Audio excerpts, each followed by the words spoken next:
Hello, students. This is Professor Arsenal with some tips on how to work on. This is being recorded on my Windows box as opposed to my Mac. There's a little bit different here. I'll point that out. I have PyCharm running. Um, What we're going to look at is that the big part of Project 2 obviously is being able to read in a file. As I mentioned in class a number of times, you can make sure you're in the right directory or the full path name.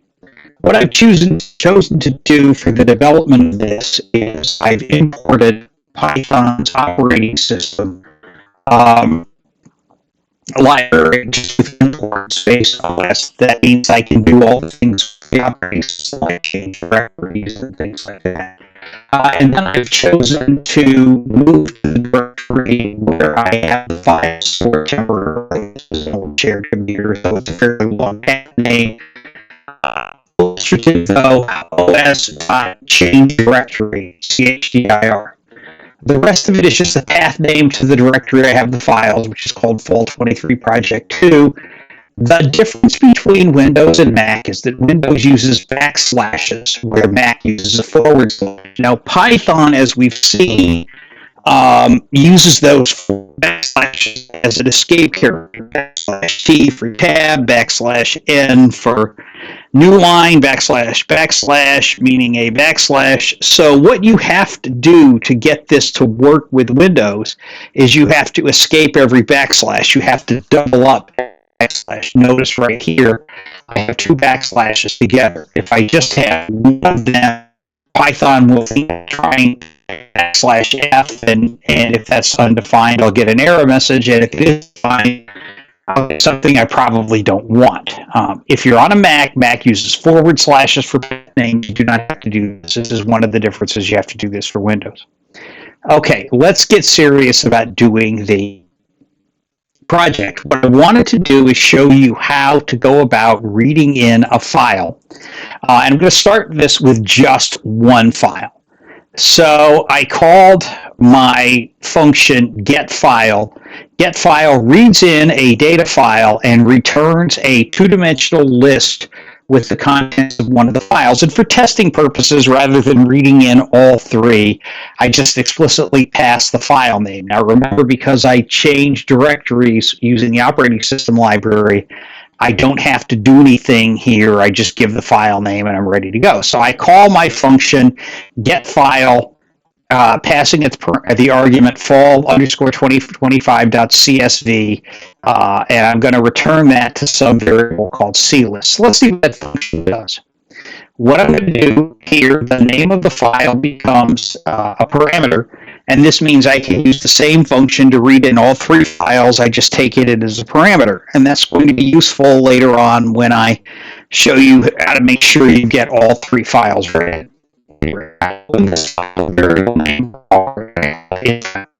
Now, as we've mentioned, in these data files, the first two lines are headers. Explain what each column is. This is very useful for human beings who want to read these things in a Google Sheet or Excel or Apple numbers or whatever, but they're simply not needed for Python. Python doesn't need headers. So what we're going to do is read in the two header lines and throw them away. In is one line, reads in one line into a variable because I don't need it. It's just read and thrown away. The second one does the same thing. So now these two statements, I've gotten rid of two lines. The header lines of the file are gone, and now I can work with the actual data that I wanted. So I'm going to return a two-dimensional list. I start with a one-dimensional list. You could use read. I choose to read in using read lines. So when I read lines, class list is a list of strings, one string for each line in the file. So now I have one one-dimensional list of strings. I need to separate the strings into their various fields. So what I'm going to do is I'm going to write a for loop. Why? Because I have to do this for every line in the data. Every line.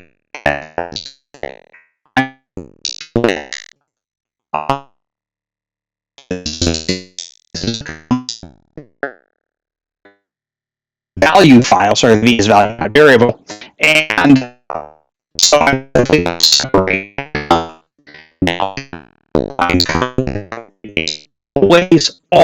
Always good to test your code as you write. Write a little, test a little, write a little, test a little. So as in this solution, I simply press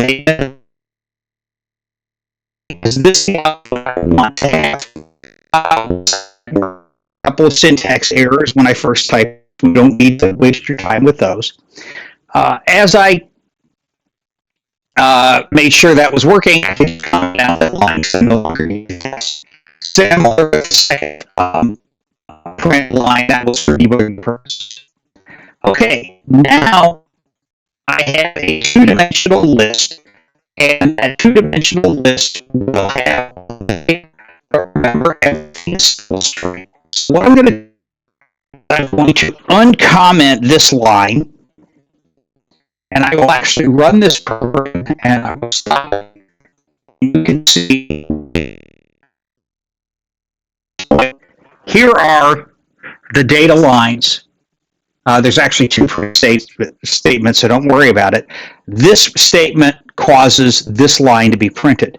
You can see that I have the student, last name, first name, student ID, project score, test score, test scores, test score.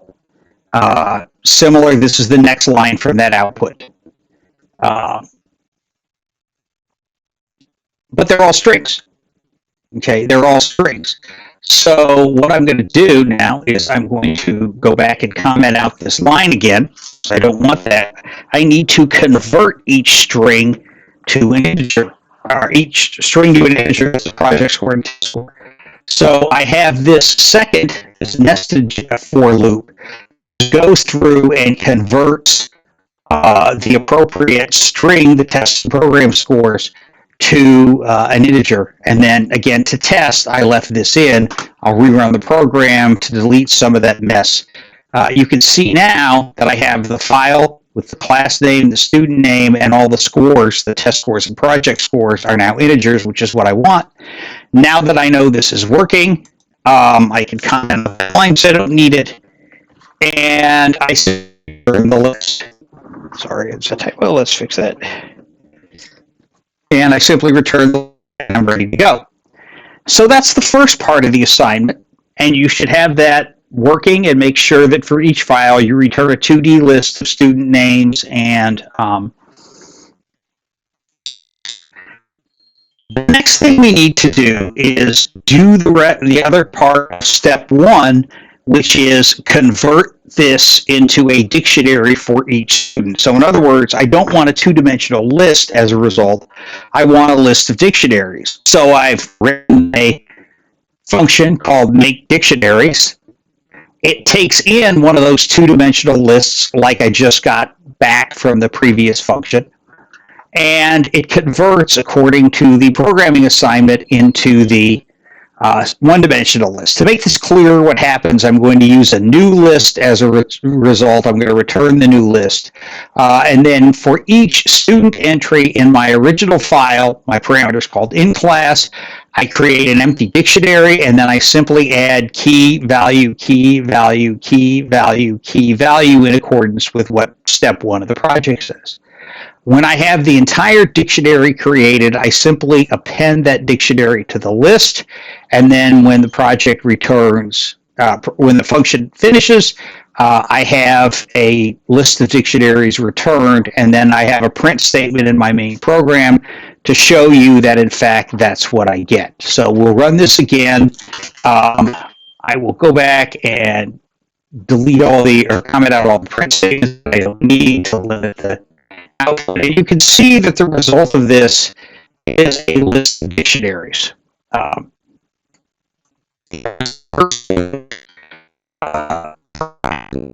With all the source IDs. Here's the student her dictionary. Here's the student his dictionary. So by doing it this way, I write a function that the file name as a parameter, reads in that file, and returns a two-dimensional list with all the data. Then I call another function that converts list into a list of dictionaries in accordance with step one. And if you students get this correctly, then you will find that you are successful step one, and you can go about step two, inserting the new key value pairs into each dictionary.